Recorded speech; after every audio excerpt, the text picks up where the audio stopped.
Bem, meus queridos amigos e irmãos, muito boa noite. Estamos aqui em mais um programa Bezerra de Menezes, o Kardec brasileiro, como acontece todo domingo às 20 horas, sempre na companhia desse querido historiador, escritor, autor dessa obra notável, Bezerra de Menezes, O Homem, Seu Tempo, Sua Missão. Essa aqui é a maior biografia escrita até hoje do médico dos pobres, e hoje vamos dar continuidade à história, à memória e outras cositas mais, coisas importantes a gente vai abordar aqui. Então, antes de conversar com o Luciano, vamos elevar o pensamento a Deus, agradecer ao nosso Pai de bondade infinita por mais uma oportunidade de congraçamento, de fraternidade, sempre em torno dessa figura excepcional que foi o médico dos pobres, o Kardec brasileiro. Doutor Bezerra, que tanta influência teve e que continua a influenciar e o modo de agir, de ser do movimento espírita brasileiro. Então, pedindo permissão a Jesus, a quem tudo devemos, iniciamos o nosso programa da noite de hoje. Luciano Clay Filho, meu amigo, 2 semanas que a gente não pôde gravar por problemas atinentes à vida, problemas técnicos também. Um programa, eu repeti um programa passado, né? Semana passada a gente não pôde, eu coloquei uma palestra minha sobre Hermínio, mas o público já estava reclamando, né? O pessoal entra no Zap, ai, não vai ter, não teve Luciano, não. Aí está aqui Luciano Clay, ao vivo e a cores. Tudo bom, Luciano? Tudo, meu querido. Realmente senti muita falta, né, desses nossos encontros semanais. Me senti meio desnutrido afetivamente, porque sempre eu, sem que você saiba, aspas, né, vampirizo as suas boas energias para que possamos começar sempre com alegria, essa alegria nordestina, uma boa semana. Então, eu é que sinto falta, querido, pode crer. Então, é uma imensa honra, como sempre eu digo, e alegria genuinamente cristã poder bater esse papo com você. Bem, como é de energia, e aqui é dois machões nordestinos, mas eu vou dizer brincando, viu? Você vampiriza as energias, eu vou terminar feita a Rita ali, meu doce vampiro, meu doce vampiro. Pelo menos. Luciano, meu amigo, vamos partir um breve momento. O nosso canal, tem gente que assiste Luciano Clay, não assiste o Charles Kemp, assiste Charles Kemp, não assiste a Heloísa. Então, durante essa semana toda, a gente aqui, o nosso canal, quer prestar solidariedade ao grande Divaldo Pereira Franco, esse semeador de estrelas, esse espírito que tem uma missão aqui na Terra e que ele é um dos grandes responsáveis pela divulgação do espiritismo no Brasil, nas Américas, na Europa e no mundo. Um homem que já pregou na Sorbonne e na ONU. Pois bem, o Divaldo não é a primeira vez a emitir uma opinião. Tá? De passagem, uma opinião sobre um fato da vida política nacional e que confesso que as pessoas têm o direito de concordar, de não concordar, mas o que é que acontece? Vieram discursos através de vídeos, artigos, né? Me permitam a expressão, discursos furibundos, de uma veemência tal que um desses discursos coloca o Divaldo no rol de um nazi fascista. Catilina, pelo amor de Deus, já. Então, e o Divaldo, Luciano, até pela idade que ele se encontra, 96 anos de vida, a idade provecta, não é? Então merece até respeito. Porque quando a gente tem os nossos avós, os nossos tios velhos, né? Eles não precisam mais, pela trajetória toda, são mais descuidados ao falar, mais espontâneos, né? Então, isso era para ser relevado mais um pouco, mas não. E num desses depoimentos, chegaram a dizer, né, que a palavra do Divaldo não representa o Espiritismo. E eu fico aqui a me perguntar o que representa a pessoa que estava falando essas asneiras, né? Porque Divaldo tem as marcas do Cristo, seu trabalho no campo da educação, da mansão do caminho, esse grande Paulo de Tarso moderno, porque se a gente pudesse comparar alguém na face da terra, estou falando na divulgação, como o apóstolo Paulo fez há 2000 anos, esse alguém seria Divaldo Pereira Franco. E me permitam dizer, não em qualidade, que nem Divaldo quer isso. Não estou comparando Divaldo a Paulo de Tarso na altura espiritual. Mas em quantidade, Luciano, Divaldo fez mais ainda que o apóstolo Paulo na sua época. Em quantidade. Por onde Divaldo já levou a doutrina. Então fica aqui o nosso depoimento de solidariedade. O nosso canal não vai se omitir de fraternalmente agradecer a Divaldo por tudo. E outra coisa, principalmente porque eu sou aqui de Recife, um ilustre desconhecido, me permitam dizer, na divulgação espírita, um Zé Ninguém, e Divaldo, a pedido de uma amiga, veio no nosso canal, me deu uma entrevista, me chamou pelo nome, esse homem que alguns diziam que era orgulhoso, vaidoso, ah, arrogante. Então, veja bem a delicadeza que Divaldo teve para com o irmão desconhecido do Recife.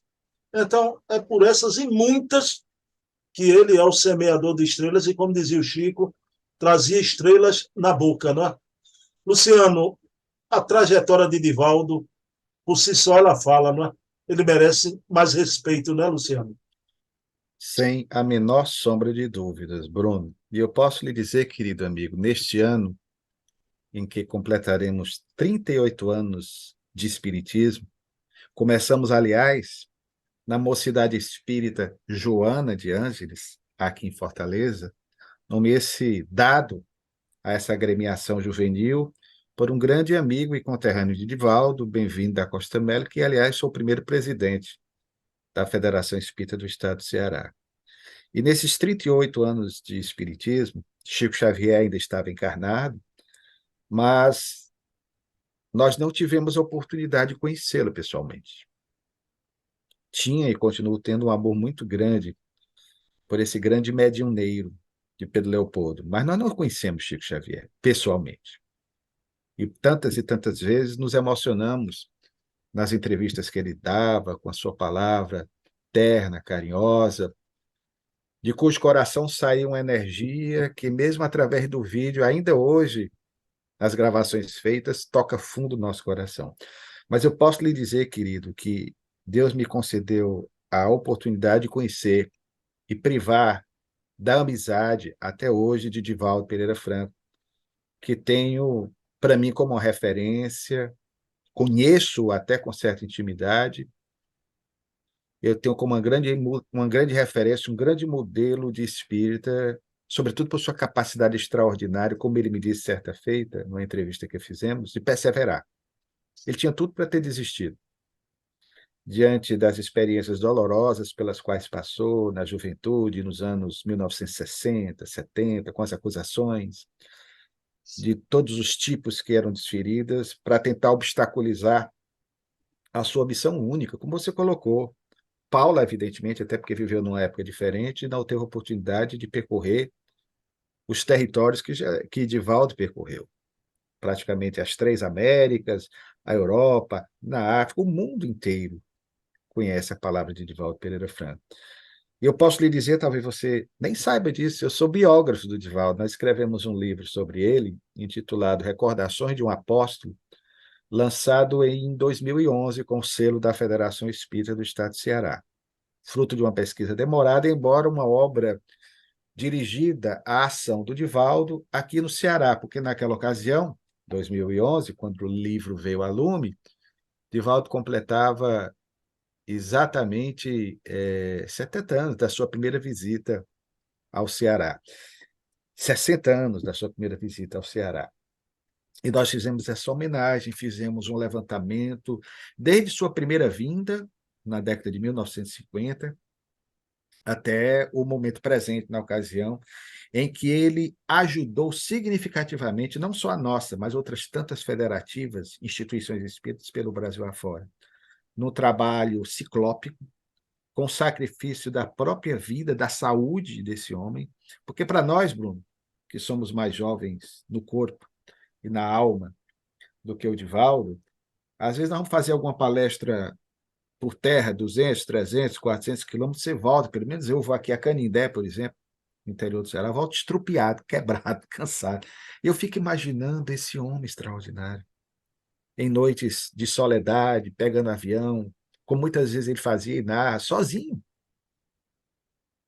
O que esse homem fez? Quantas pessoas, milhares de pessoas foram beneficiadas pelo seu verbo, inspiradíssimo por espíritos como Viana de Carvalho, como o Dr. Bezerra de Menezes, como Manuel Filomeno de Miranda, como Amélia Rodrigues, como Joana de Ângeles, como Humberto Campos. Então, você tem uma alma que eu posso dizer, puxa, eu conheci Divaldo. É lamentável, eu lamento profundamente, e isso é um problema que nós espíritas da atualidade temos que reavaliar. Porque às vezes você pode fazer 99,9%, mas se não faz 0,1%, nós, numa demonstração patente, lamentavelmente, de que somos extremamente ingratos, porque isso é uma demonstração de ingratidão, para com aqueles dos quais nós somos beneficiários.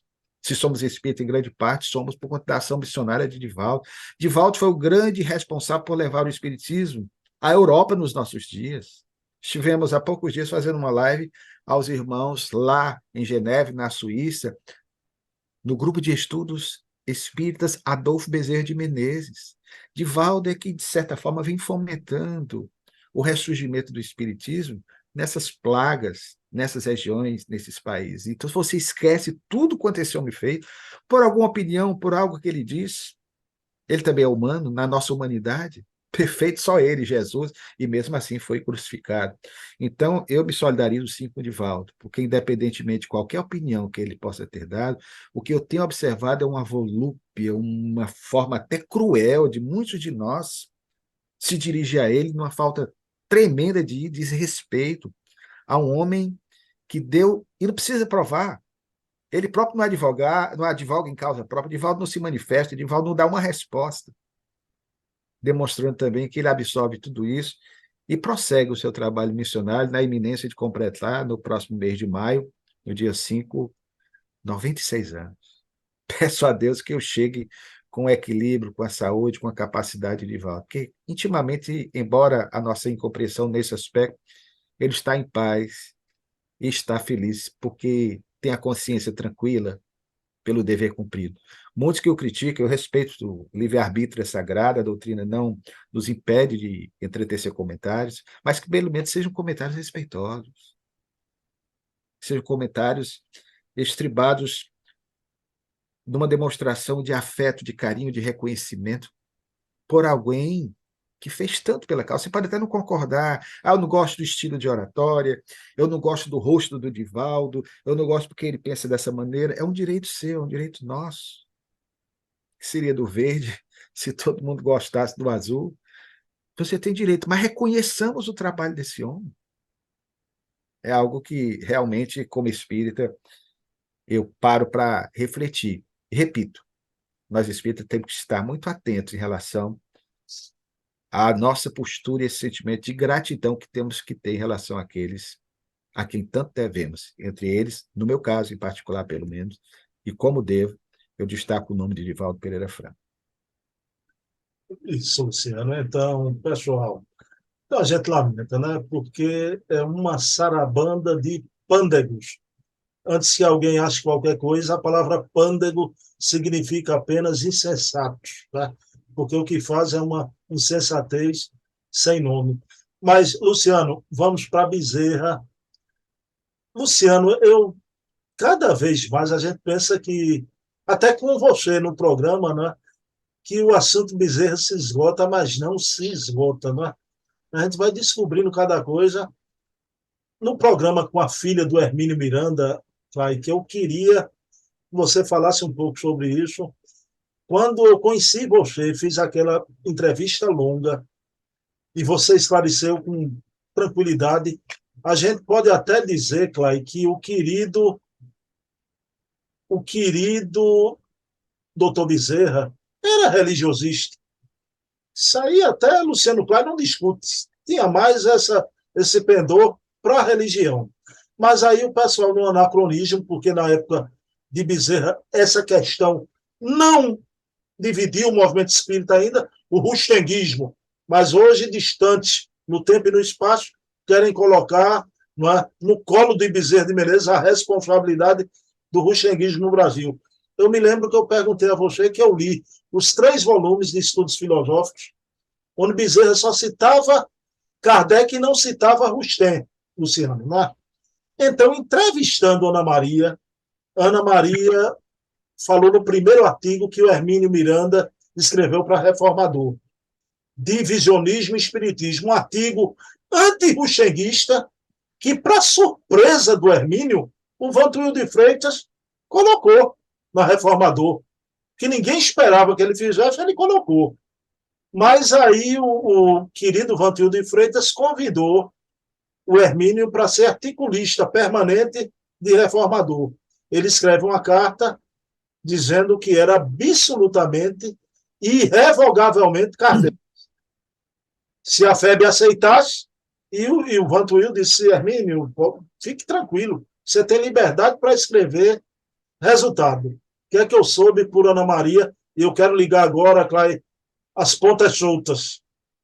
O Bezerra, que hoje o movimento espírita, no anacronismo, fica colocando como o responsável pelo rustenguismo no Brasil, a Ana Maria me disse que o seu pai, anti-rustenguista ao extremo, quando ia publicar uma obra, Luciano,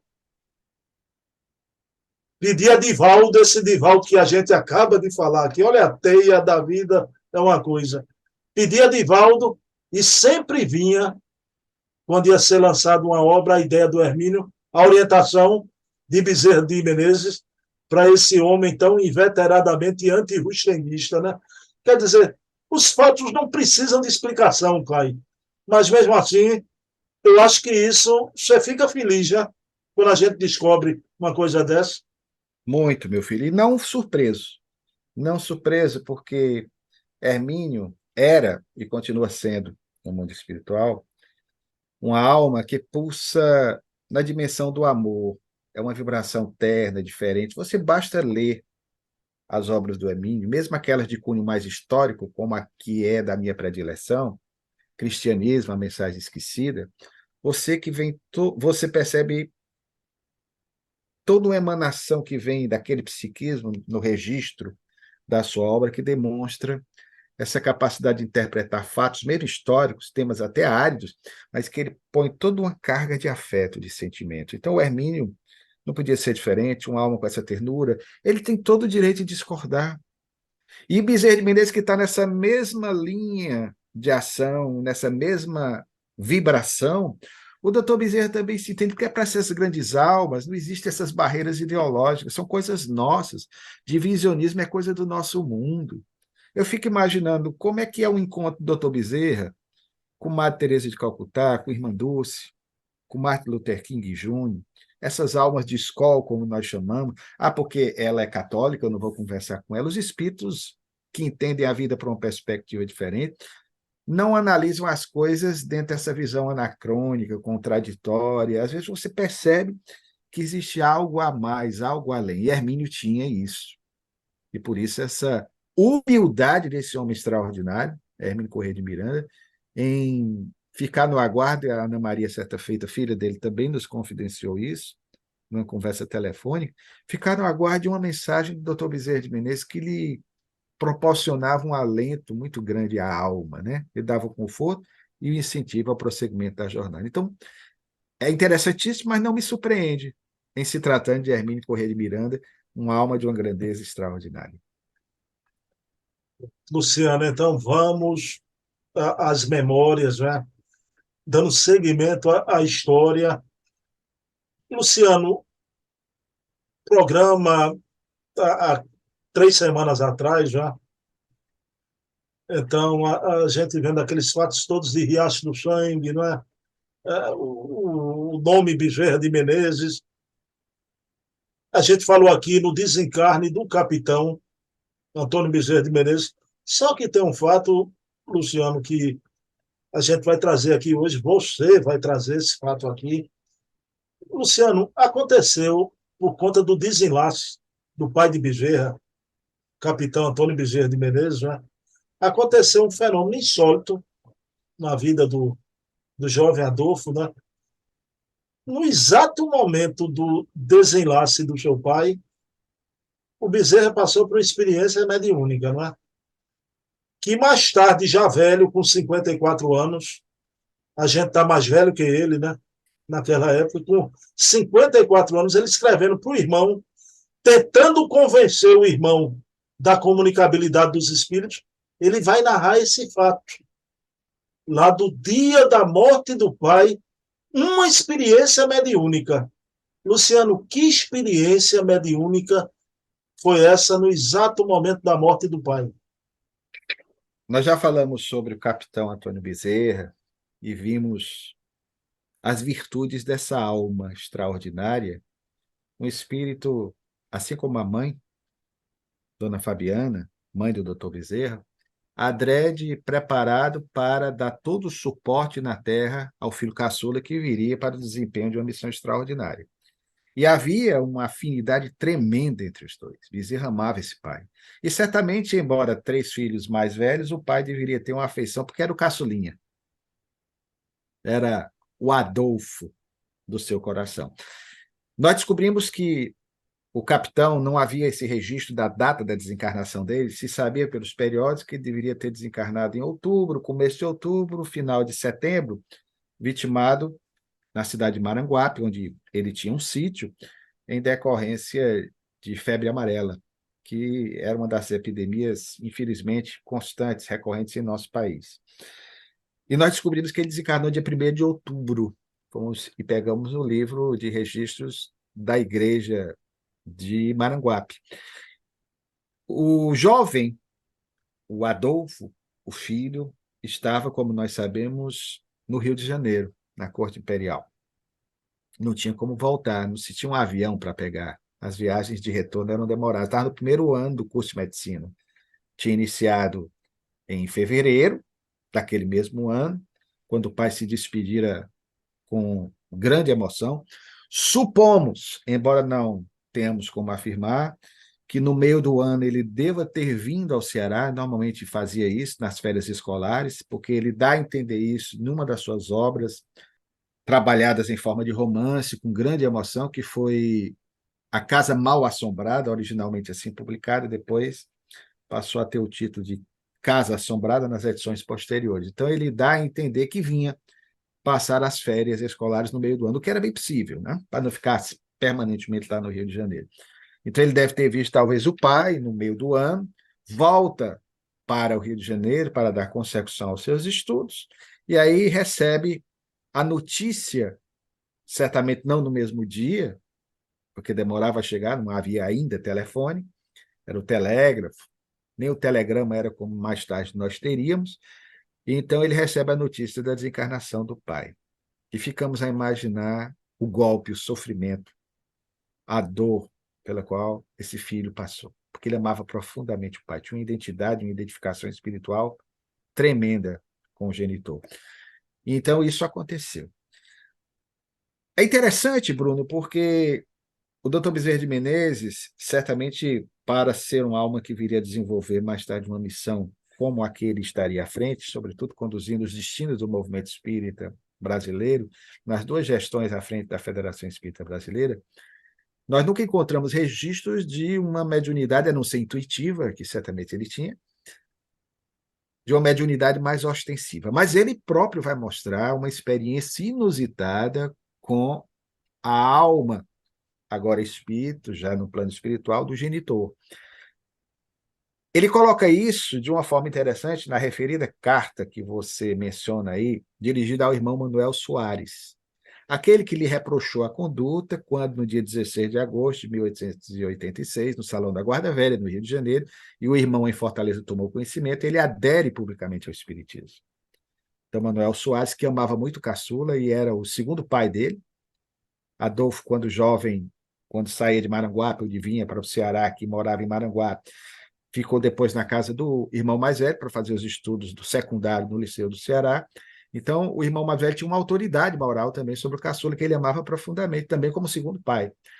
Mas ele tenta mostrar ao irmão, na carta que foi salva por Juvenal Galeno, poeta cearense, espírita, e depois transformada em livro na década de 1920, quando Manuel Quintão, que fora presidente da Federação Espírita Brasileira, vindo à Fortaleza na década de 20, mais precisamente no ano de 1920, ele vai à casa de Juvenal Galeno e Juvenal o presenteia com essa carta, que é um documento raríssimo. O reformador publicou, e aí depois veio a lume através de um livro, fechando, portanto, essa epístola dirigida ao irmão mais velho. E ali há um fato interessante, quando o irmão tenta mostrar a questão da comunicabilidade dos espíritos para o irmão, mostrando para ele na vida dos santos que a mediunidade não é uma invenção do espiritismo, mas ela é inerente à criatura humana desde priscas eras. Em determinado momento ele cita um fato, embora não detalhe, que o irmão sabia que ocorrera com ele, Adolfo, e o pai desencarnado. Mas ele não diz como é que foi esse fenômeno. Um fato que ocorreu quando ele estava na corte imperial no Rio de Janeiro. Ele não conta isso. Mas, no romance a que fizemos menção, A Casa Assombrada, ou eu prefiro o texto original, A Casa Mal Assombrada, porque foi cunhado por ele, dessa maneira, e eu respeito a versão original, em determinado momento, encarnando, ou melhor, emprestando características psicológicas ao personagem pernambucano, um médico estudante de medicina, Leopoldo Dantas. A mesma coisa, ali é ele cita inclusive o dia em que ele chegou no Rio de Janeiro, dia 23 sai daqui dia 5 de fevereiro, chega no dia 23, é ele descrevendo a aula que ele vai ter com um professor muito exigente da época, Freire alemão, que vai arguí-lo sobre um trabalho que ele achou que, de repente, ele teria, usando a expressão de hoje, copiado, colado, pescado, e ele depois demonstra que não foi assim, mas era fruto do seu estudo, do seu conhecimento. Então, ele vai narrar um fato em que, quando o Leopoldo chega em casa, na sua casinha, na rua Mata Cavalos, onde de fato o doutor Bezerra de Menezes morou, ele, ao entrar na casa, ele se depara com uma cena inusitada que lhe arrepia dos pés. A cabeça está narrado no livro, quando ele percebe o vulto paterno sentado na sala, aguardando. E ele, de imediato, tem, evidentemente, aquele frisson, aquela sensação de inquietação, e pergunta se o pai houvera desencarnado. Só que aí a psicologia deve explicar por que ele fazia esse tipo de coisa. O personagem conta esse fato, né? É narrando esse encontro, só que o pai não desencarna do personagem. O pai vai continuar a viver, vai testemunhar, inclusive a conclusão da faculdade de medicina, que talvez fosse algo que ele quisesse. O pai testemunhou, sim, como espírita nós sabemos, mas do outro lado da vida. Mas o detalhamento, tanto é que eu não afirmo que seja isso, mas como ele descreve com uma nuance encantadora, assim, do romancista, ele descreve romanescamente essa cena, então eu suponho que ele deva ter certamente tido uma experiência com o pai, porque ele narra para o irmão, e deve ter sido mais ou menos dessa maneira como ele romantizou na referida obra. Impressionante, impressionante, Clay, né? Meu amigo, falamos do pai, vamos para a mãe, né? O Bezerra tinha uma obsessão, um amor extremo a essa mãe, Dona Fabiana de Jesus Maria, né? Ele achava a mãe um espírito de rara beleza espiritual, mas, claro, ele homenageava a mãe em muitos personagens, né? De suas obras e também em artigos, né? Eu queria que você falasse sobre esses personagens, essas homenagens, e também sobre o primeiro artigo que ele escreveu para Reformador. A gente está falamos hoje do primeiro artigo do Hermínio para Reformador, né? Primeiro artigo de Bezerra foi em homenagem às mães, né? E também um artigo pré-espiritismo, tem a ver também esses artigos com Dona Fabiana de Jesus Maria. É um amor que só a reencarnação explica. Amor à segunda vista, não é à primeira vista, com esse espírito. Dona Fabiana foi, assim como o pai, o José, a Maria de Nazaré da sua vida. Era um casal realmente exemplar, em termos de virtudes, na crença que eles nutriam, a fé católica, a fé de berço, grandemente importante na vida de Bezerra de Menezes, como em grande parte da nossa gente, do povo aqui do Nordeste e de toda a família Bezerra de Menezes. Mas Dona Fabiana era uma alma cujo psiquismo tinha um refinamento diferenciado. Nasceu no dia 27 de setembro de 1891 e desencarnou no dia 5 de agosto de 1882, praticamente ia completar, né, completando 90 anos de idade, 91 aninhos. Coincidentemente, Bruno, permita-me aqui revelar e lembrar você, porque o doutor Bezerra tinha um vínculo para com ela, assim como você, meu querido amigo, teve e demonstrou para com a sua mãezinha, que, aliás, coincidentemente, aspas, né, partiu também, mais recentemente, para o mundo espiritual no dia 5 de agosto. Então, o doutor Bezerra amava essa mulher. Ele tinha um amor incondicional pela mãe, que tinha também uma espécie de veneração, o que é perfeitamente compreensível e uma demonstração patente da gratidão desse filho. E eu louvo muito os filhos que seguem a risco o mandamento bíblico, né? Do honrar pai e honrar mãe. Estão em falta nos nossos dias. Ele honrava o pai e muito, muito a mãezinha. Como você lembrou, querido, a mãe desencarna, imagine a dor dele. Ele era deputado, estava no Rio de Janeiro, falta a sessão, eu fui buscar nos anais do Parlamento, da Câmara dos Deputados, ele era deputado geral, que seria deputado federal dos nossos dias, e ele não vai por alguns dias, por conta da dor provocada, né, pela separação física da mãezinha. Não pôde prestar as derradeiras homenagens por razões óbvias, não tinha como voltar para o Ceará. Né? Repetimos, não havia avião, e as viagens demoravam em torno de 15 a 20 dias. Então, a sua homenagem deve ter sido na companhia dos filhos, nas orações que fez, nos momentos de reflexão, lembrando da ternura constante da mãe, que ele sempre homenageou como grande filho. E aí, por aí, você retira o exemplo de um homem começa a partir da demonstração do amor para com seus genitores. Então, o doutor Bezerra, Bruno, ele amava tanto essa mãe, como você, meu querido, a sua, que de tal maneira ele se refere a ela praticamente em todos os seus romances. Fala da lembrança evocativa, do sino, do campanário, as conversas com a mãe, inclusive num romance inédito, que nunca foi publicado, que existe na Federação Espírita Brasileira, Viagem através do Século, das vezes que ele sentava com ela na soleira da porta, para junto do colo, porque ele era o caçula, né? Então devia ter todo um mimo especial, uma atenção, um carinho para com o Adolfinho, né? E assim também como os irmãos mais velhos, as irmãs. Ele era quase 20 anos mais novo do que o irmão mais velho, então era praticamente um pai para ele. Houve uma diferença muito grande. Veio no tempo certo quando a Dona Fabiana tinha 40 anos, já falamos sobre isso, né? Uma gravidez de risco para ela. Então ele era um filho já tardio. Então o amor dessa mãe que vai viver até 1882. Então ela desencarna, demonstrando esse seu amor já espírita, embora ainda não declarado, por uma questão de necessidade pessoal, até por conta dos cargos que ele exercia, não podia se dizer espírita. À época, a Igreja Católica era a religião oficial, ele não poderia se candidatar ao parlamento se dissesse protestante, judeu, espírita, tinha que se dizer católica, era a religião oficial. Você ser deputado, você tinha que ser católico, você ser vereador, você tinha que ser católico.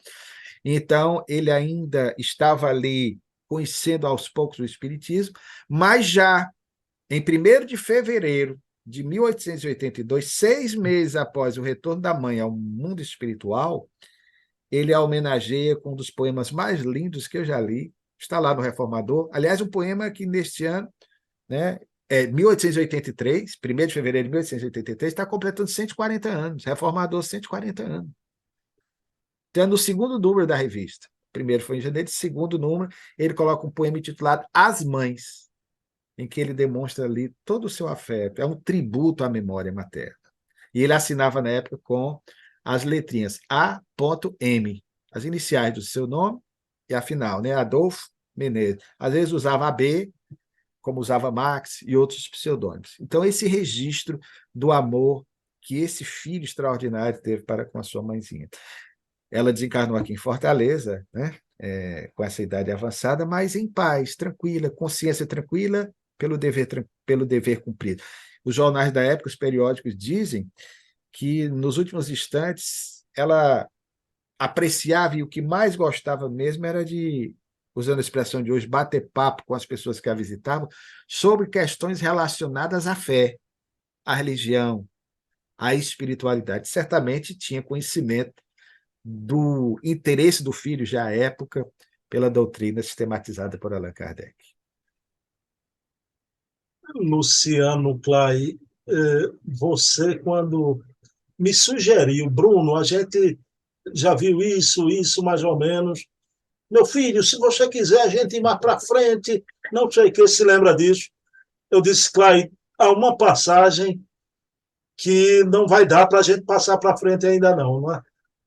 Mas só que eu tenho a impressão, Clay, que minha mãe, onde estiver, eu acho que minha mãe me intuiu, porque esse fenômeno da comunicação mediúnica, mas eu fui olhar os detalhes do desencarne da mãe do Bezerra, né? Pessoal, desculpe, 30 segundos só de egoísmo no nosso programa, não é? De informação egóica, não é? Claro, a dona Fabiana de Jesus Maria, ela desencarnou 5 horas da manhã. A minha mamãe desencarnou ao amanhecer. Ela desencarnou na casa da filha. A minha mamãe, quando os médicos desenganaram, né? Eu e minha esposa, a gente trouxe mamãe para minha casa, né? E quando eu me deparei com a data, aí, meu amigo, né? Foi impossível, né? Impossível porque 5 de agosto, a data do desencarne de minha mamãe, né?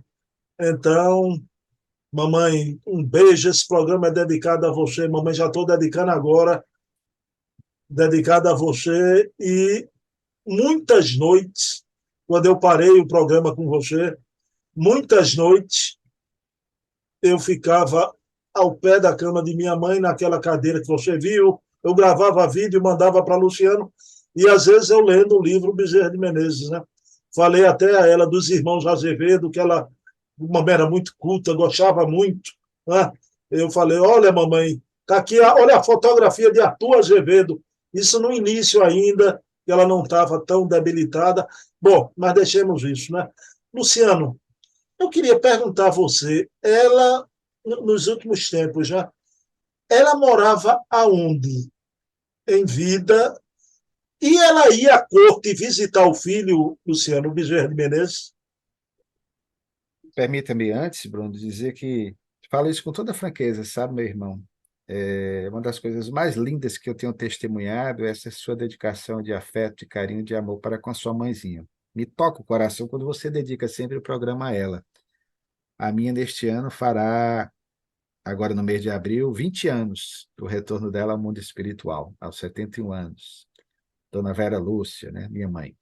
Então, eu fico muito feliz, porque se mostra como você é, né? Você se mostra como você é. Um filho afetuoso, carinhoso e grato a tudo quanto sua mãezinha fez por você. E eu sou testemunha que, inclusive, você parou o programa durante um bom tempo.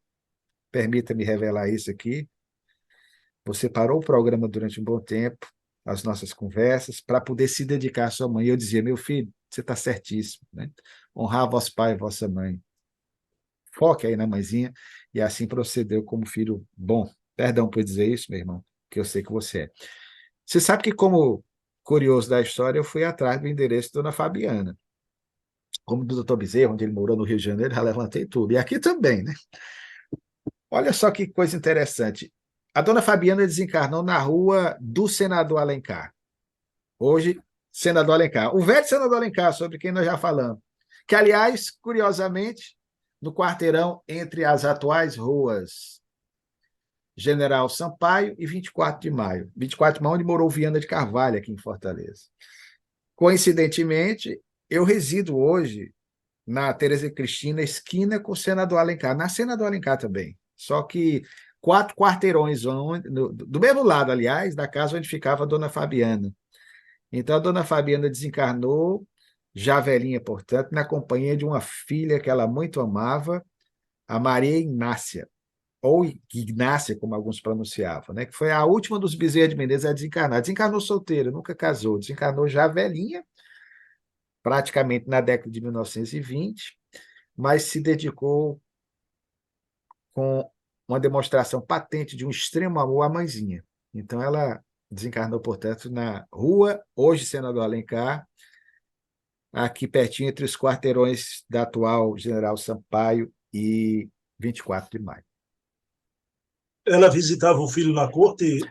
Em relação a essa questão, nós não chegamos, Bruno, a encontrar nenhum documento, mas particularmente, eu afirmo isso no livro, seria quase impossível, conhecendo Dona Fabiana, com seu vigor físico, mesmo depois da viuvez, porque ela sempre passaria a utilizar, e a única foto que nós conseguimos dela, que está no livro, já velhinha, mesmo depois de tanto tempo, mantendo o luto, né?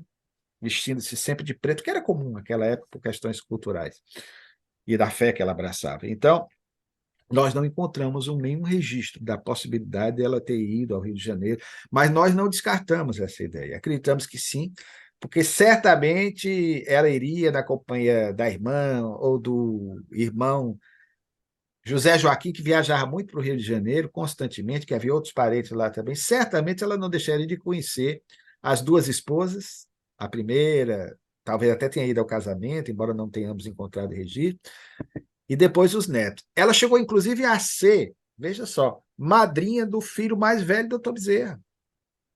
Embora não tenha ido, ela não foi. O Adolfo Bezerra de Menezes Júnior, que nasceu em 1860, em janeiro de 1860. Então, ela, por procuração, enviou um documento à outra avó, a avó, a mãe da primeira esposa, Dona Maria Machado, que a representou, mas ela era madrinha do primeiro filho de Bezerra.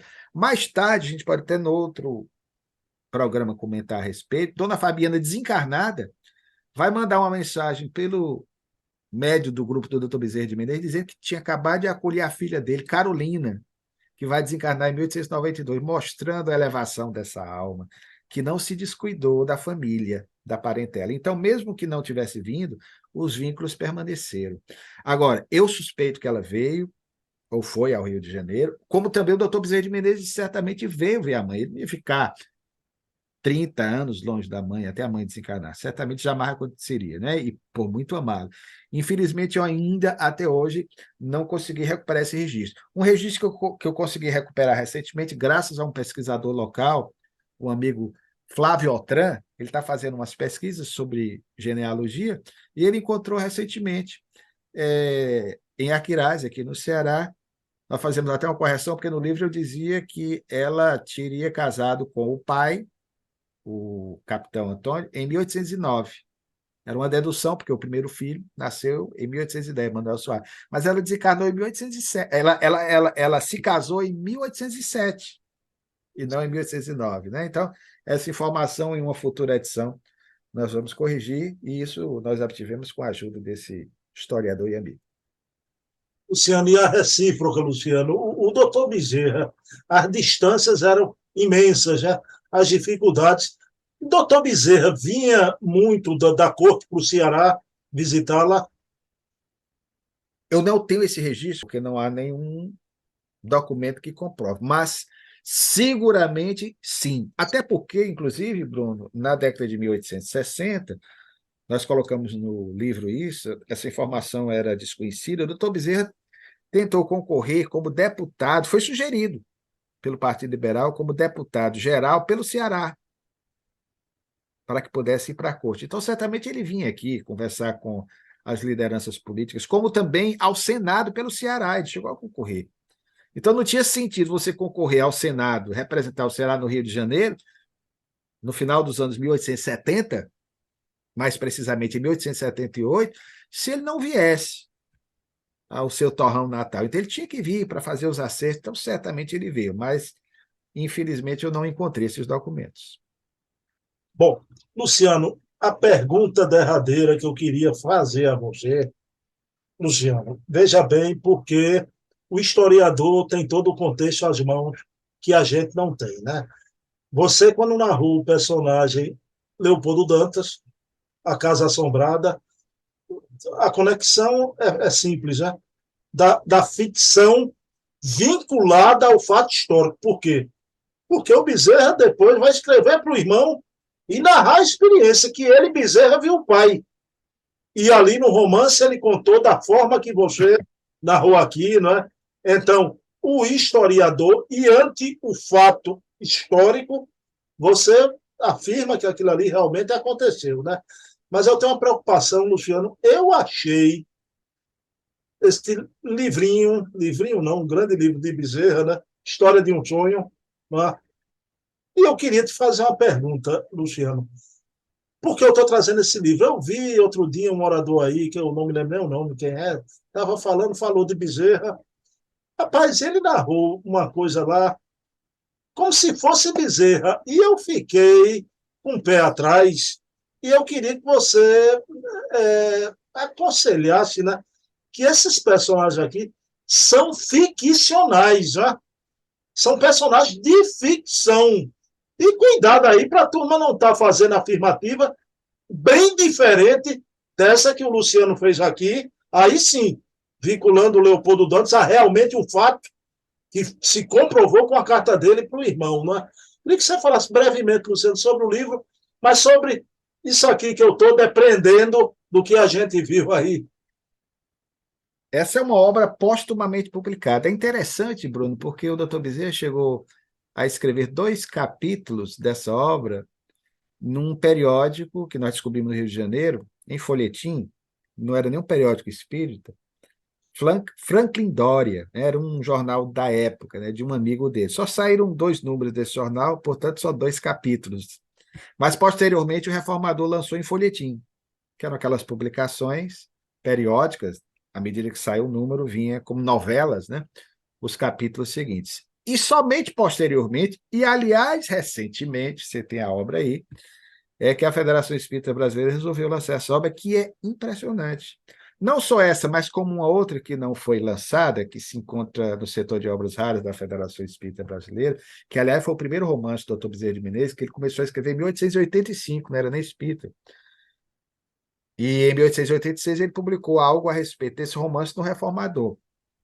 Mas o Dr. Bezerra, na obra Viagem através do Sexo, que é essa obra a que me refiro, assim como nessa daí, ele é talvez o primeiro a falar, que eu conheço da literatura espírita, eu diria até no mundo, do que ele chama de, é a expressão que ele cria, de intermúndios, para se referir ao plano espiritual, para falar de colônias espirituais. E desdobra com nuances impressionantes, nessa obra que você apresenta, de História de um Sonho, que é uma obra ficcional, ele desdobra, valendo-se da sua fértil imaginação, a possibilidade de, em desdobramento, visitar outros mundos, no caso especificamente, o planeta Vênus.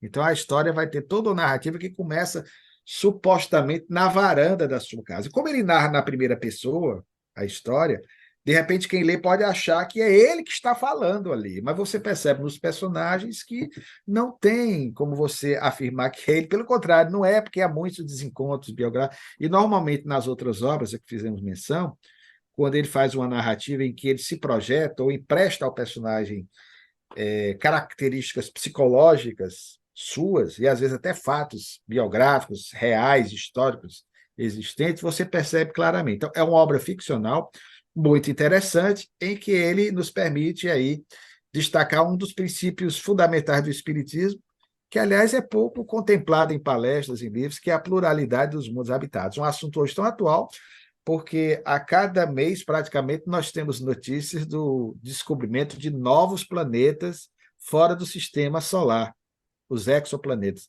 Na minha infância, na nossa infância, sabíamos de cor e salteado dizer, portanto, de memória e rapidamente, quais eram os 9 planetas do sistema solar, de Mercúrio a Plutão. Hoje, coitado, nem Plutão é mais planeta, né? Assim considerado.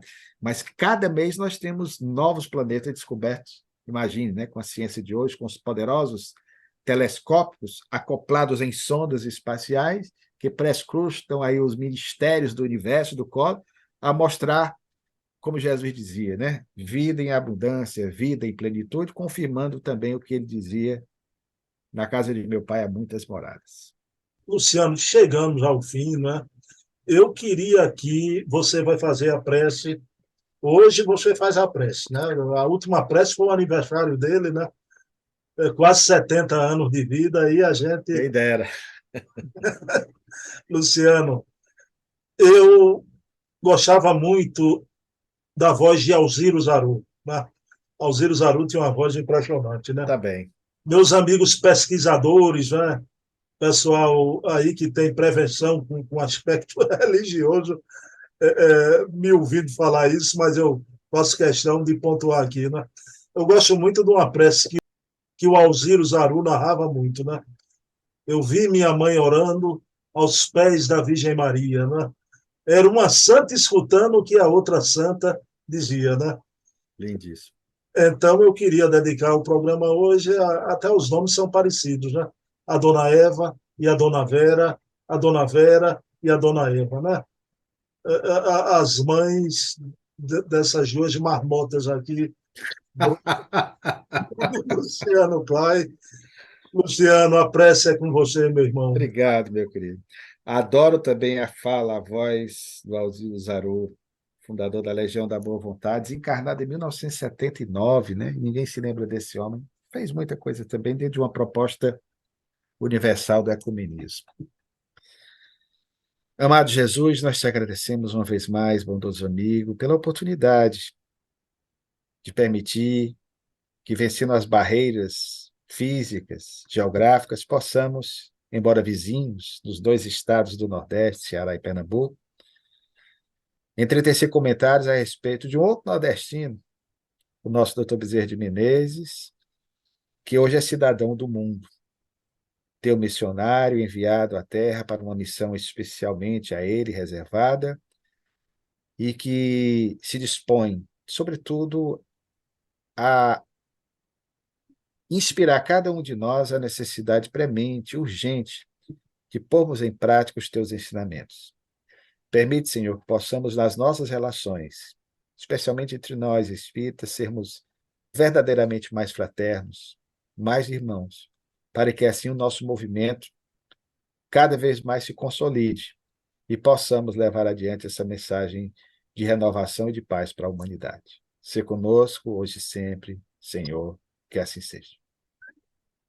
Bem, assim seja. Pessoal, próximo domingo, 20 horas, estaremos aqui com essa beleza de narrativa, né? Aprendendo com Bezerra de Menezes. Luciano, um abração, viu? Muita paz. Olhe, eu sou contra o fumo, viu? Não gosto de cigarro, de nada, mas daqui a 15 dias a cobra vai fumar aí no Ceará, viu? Aí no Castelão vai entronchar os trilhos do ferroviário, viu? Nos aguarde, viu? Vamos lá!